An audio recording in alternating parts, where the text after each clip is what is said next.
temos a honra de receber aqui no estúdio duas mentes brilhantes, tá? Que transformam as letras em poesia, em arte e inclusão também.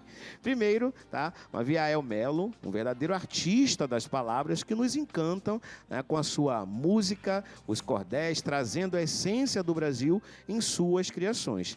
Em seguida, temos aí Hugo Canuto, o mestre das ilustrações, que ele tem um trabalho, inclusive, reconhecido internacionalmente e sempre nos leva a uma viagem épica com os seus quadrinhos.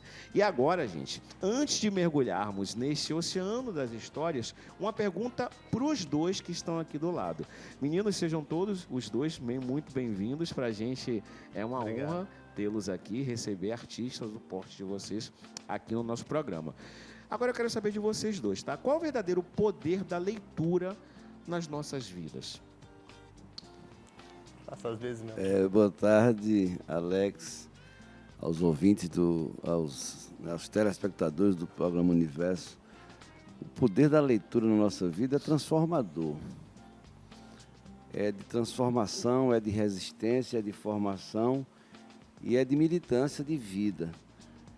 Eu fico muito feliz quando vim ontem de uma festa literária em Feira de Santana e tem mais umas 3 ou 4 ainda esse ano que eu estou indo lançar meus livros, e quando eu vejo a quantidade de crianças, de jovens, pegando livros, com livros na mão, comprando livro, perguntando, interagindo com os autores, isso me dá uma esperança muito maior, ainda maior do que já essa nossa que a gente carrega com a palavra, com a letra, de um país mais justo, mais igual, que está se transformando e vai se transformar, e só se transformará com a leitura e com a educação. Então, o poder da leitura está aí, está na educação diária, né? De você todo dia estar colhendo e se alimentando e se abastecendo de cada palavra, de cada letra e vivendo o universo de cada autor.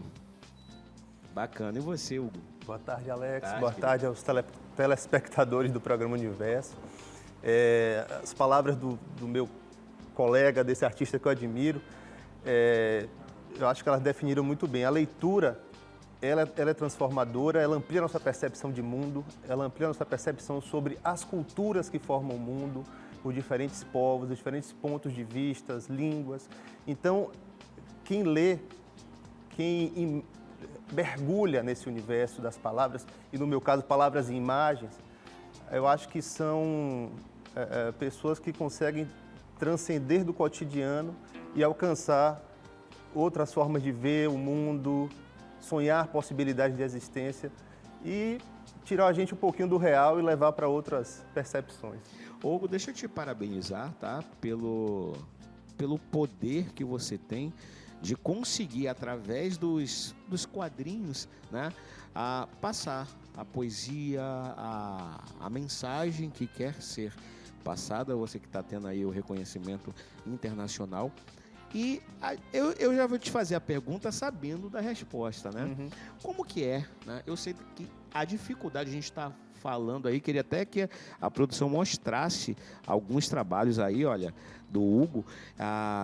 Você fazer arte, fazer poesia, né, através das imagens é um pouco mais complicado, não? Você expressar o seu sentimento ali através dessas imagens? Eu diria que é uma questão de saber traduzir o sentimento misturando as duas coisas. As palavras, elas têm uma maneira de chegar, de nos tocar. As imagens, elas têm uma maneira, eu diria até mais universal, porque às vezes, por exemplo, o idioma é uma barreira, né?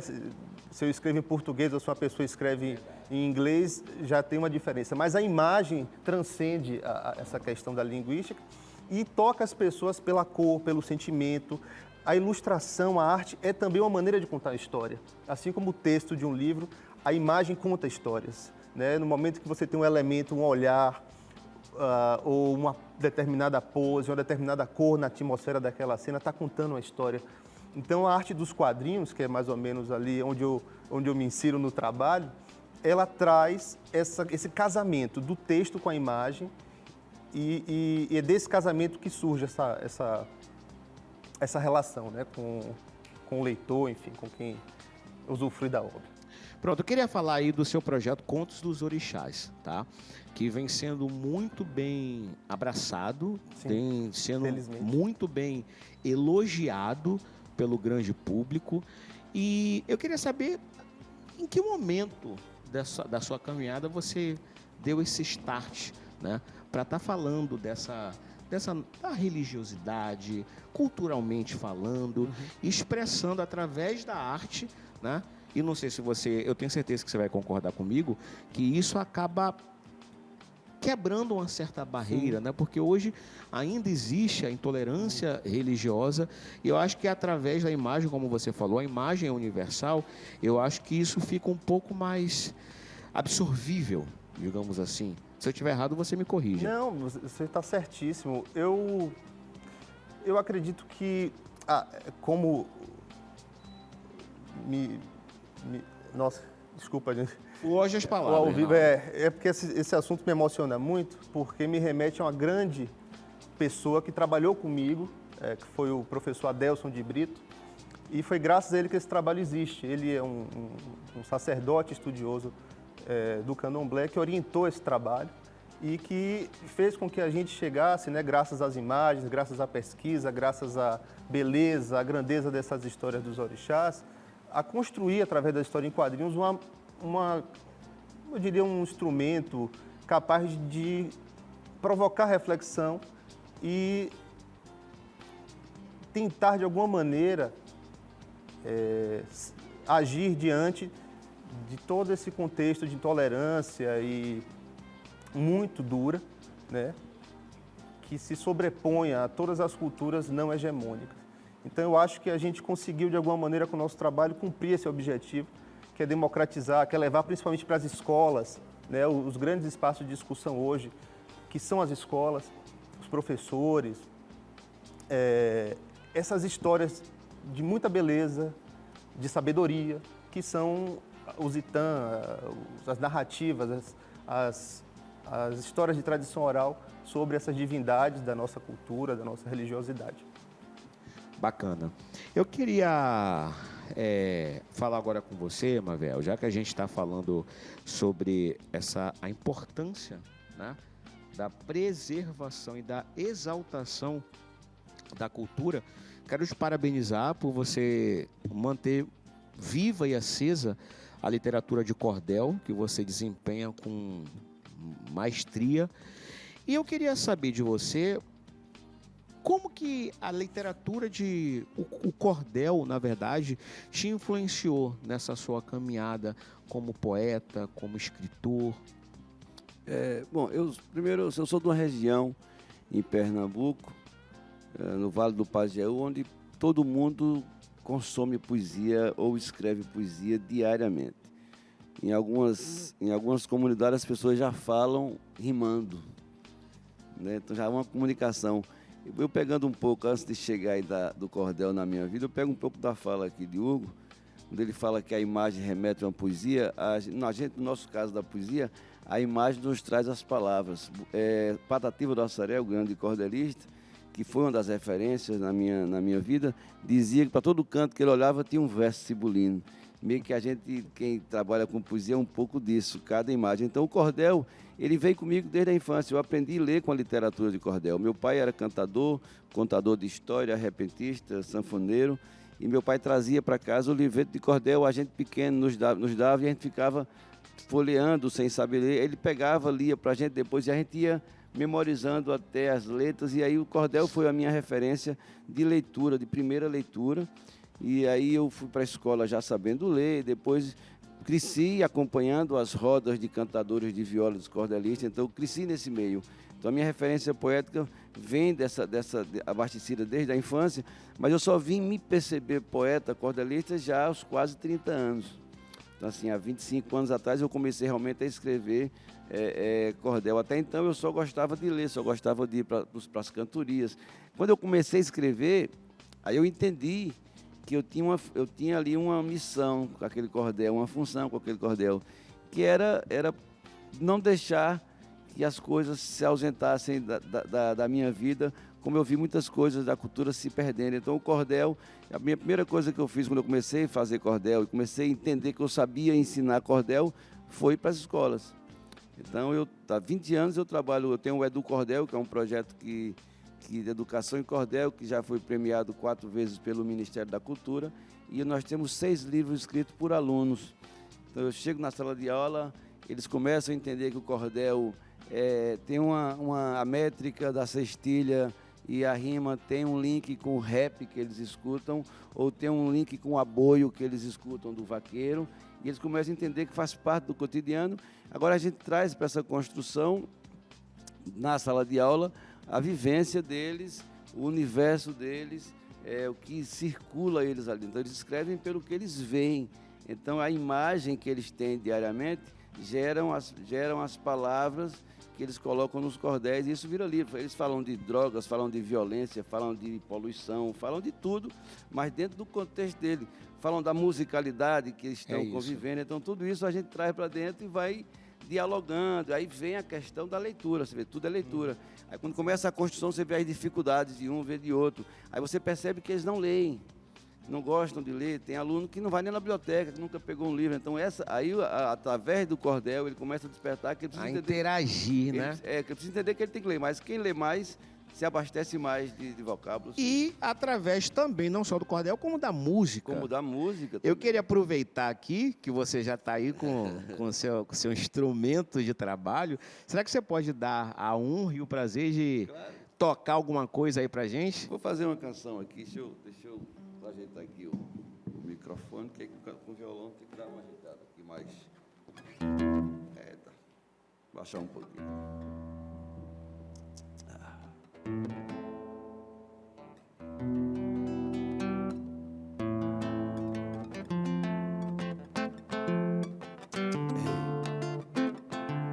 Essa música é minha e do poeta Alisson Menezes, lá de Vitória da Conquista.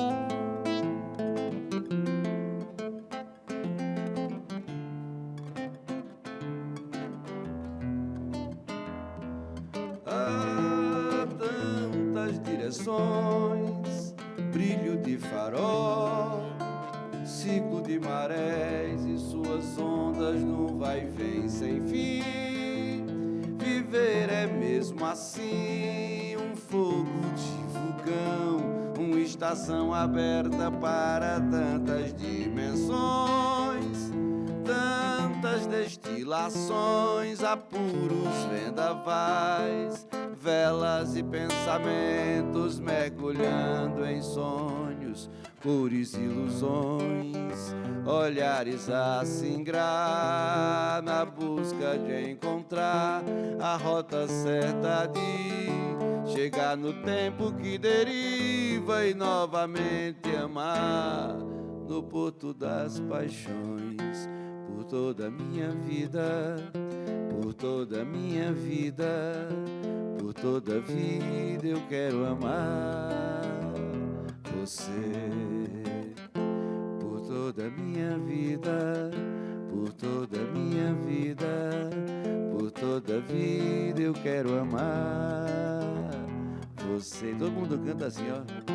Por toda a minha vida, por toda a minha vida, por toda a vida eu quero amar você.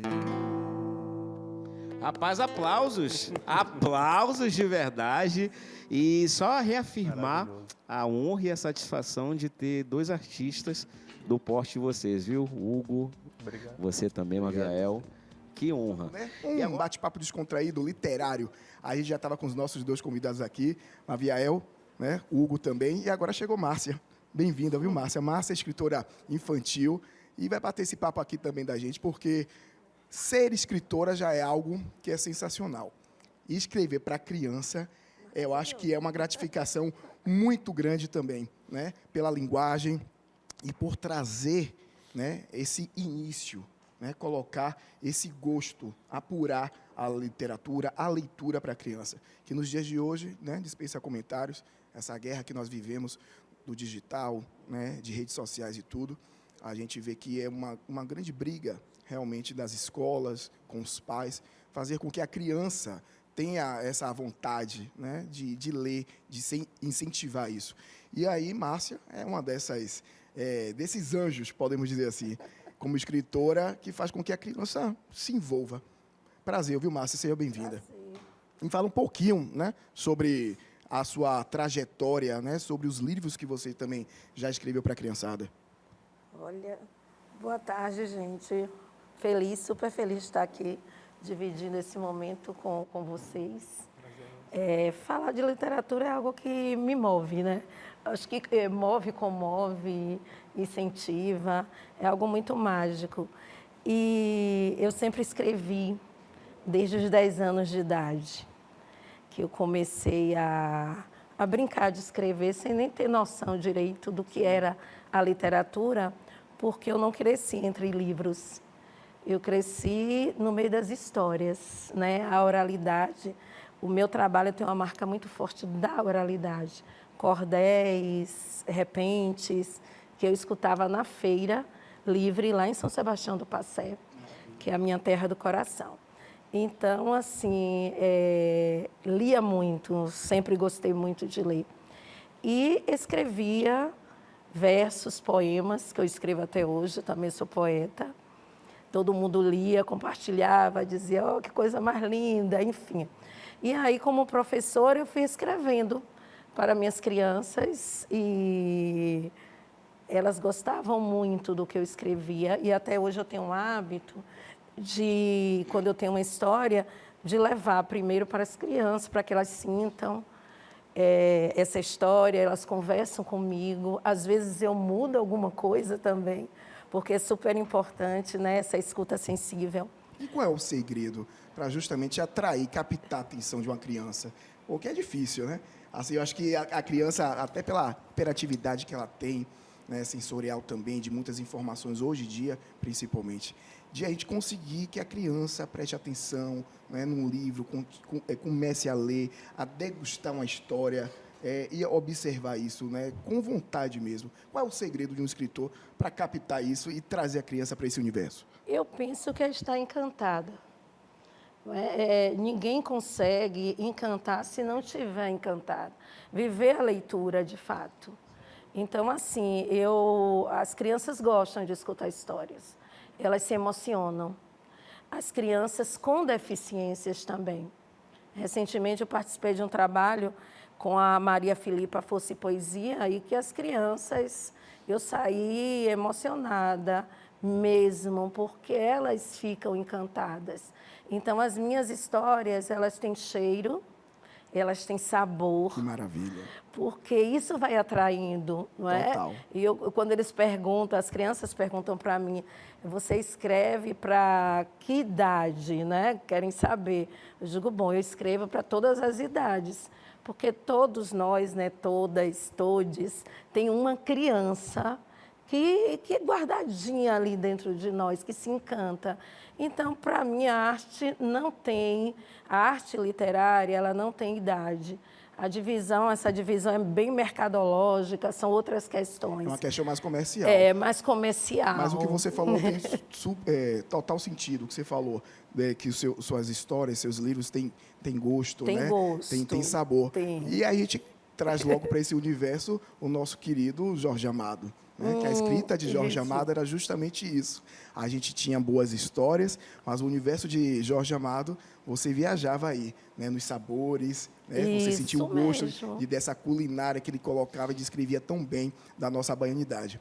Agora eu quero falar com o Hugo também, que eu sou um admirador do seu trabalho, porque eu achei genial o momento em que você traz a nossa cultura, né, africana, a nossa questão da religiosidade de matriz africana, colocando os nossos orixás como personagens de super-herói.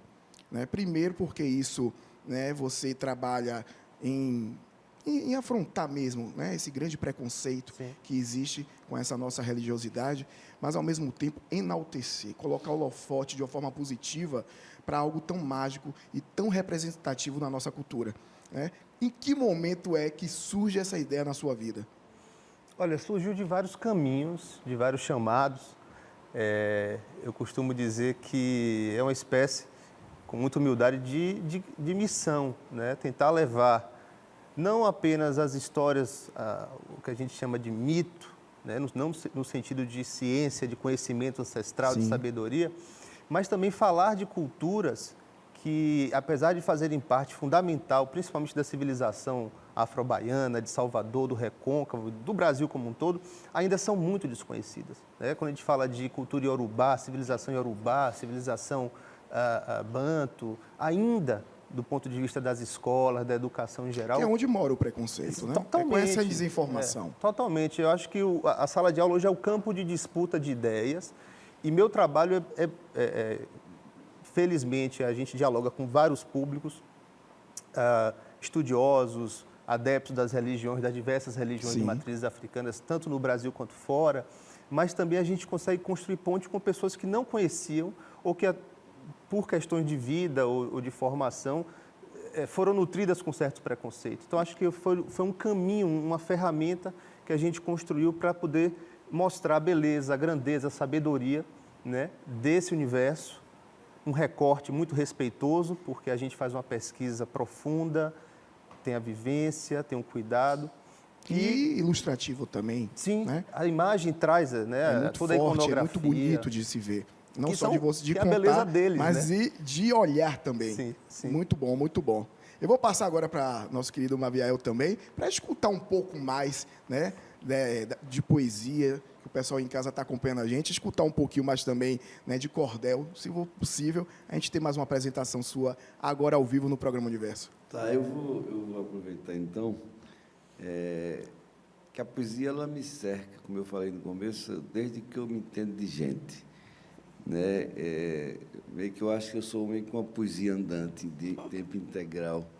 E o poeta, aí eu vou contar a história de poetas que me influenciaram, que me fizeram entender a poesia muito mais ampla, né? Rogaciano Leite era um poeta lá de Tapetim, e já faleceu, deve ter já quase 100 anos, deve ter cento e poucos ele agora, né? Então, e ele, um dia perguntaram por que tanto ele cantava e por que tanto ele sorria. O poeta Pinto de Monteiro, paraibano, dizia que o poeta é aquele camarada que tira de onde não tem e coloca onde não cabe. E aí, quando chegaram para Rogaciano, por que tanto você canta, por que tanto você ri? Aí ele disse, oxente, eu ali, está saindo lá, né? Tá saindo um áudio aqui.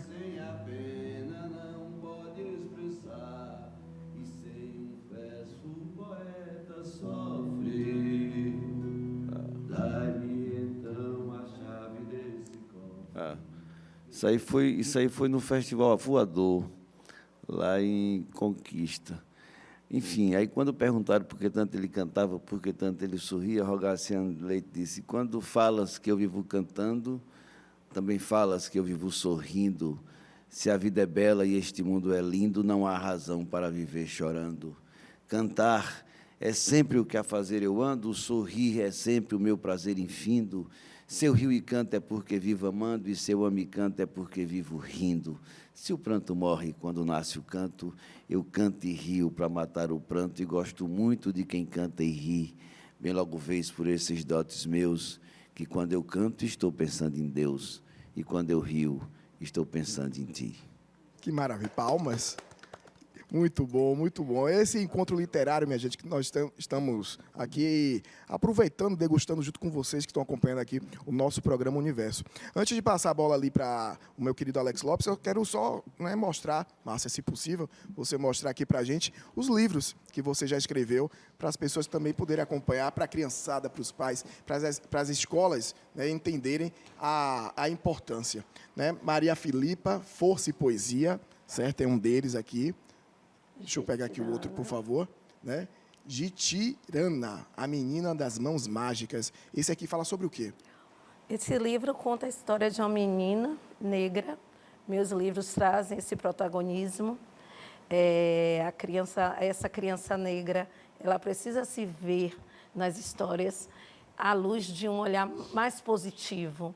E conta a história de uma menina cega e que ela aprende a ler como qualquer outra criança aos 6 anos de idade, em braille. E eu trago isso justamente porque essa linguagem Uma linguagem inclusiva. inclusiva e esquecida, tanto dentro das escolas, né, que não tem como abarcar mesmo, porque falta esse profissional Sim. que tenha um conhecimento, como a própria família, muitas vezes, acaba negando esse direito que essa criança tem de ler e não apenas escutar. Justamente, não só, né, uma criança cega, mas a gente vê que hoje é uma temática muito complicada dentro das escolas, que infelizmente, como você falou, não temos profissionais e professores que sejam especializados para atender essa demanda, né, de uma criança que ela tenha um problema, né, de visão, para uma criança que seja autista, né, que a gente tem Exatamente. muitos casos em que as escolas acabam não querendo, né, receber uma criança autista porque não sabe lidar com essa situação. Então, isso fica como um alerta também, né? Trazer sempre o holofote para esse tipo de discussão. A gente está encerrando o programa e eu quero justamente agradecer aqui aos nossos convidados mais uma vez. Aviael, muito obrigado pela sua presença. Hugo, Márcia. E quem quiser, né, bater um papo com vocês, quem quiser ter esse encontro com vocês, como é que podemos fazer? @escritora Márcia Mendes, entre em contato. A semana que vem, 5 e 6, estarei no Arte e Identidade, uma festa no Pelourinho, muito significativa para a cultura do nosso povo. E é essa caminhada aí. Vamos ler, gostar de literatura e seguir tecendo novas escrituras. Muito não é obrigado. isso? Hugo? Quero agradecer o convite, a produção. Obrigado também você, Léo. Meu contato, redes sociais, Instagram, @HugoCanuto_arte. Nós estamos com a pré-venda do novo livro, né, chama-se O Rei do Fogo, na página. Eu vou agradecer. Muito obrigado a participação de vocês, certo? E amanhã nós voltamos, minha gente. Amanhã eu estarei em um lugar um pouco distante aqui do estúdio. Um grande beijo para vocês. Tchau, tchau.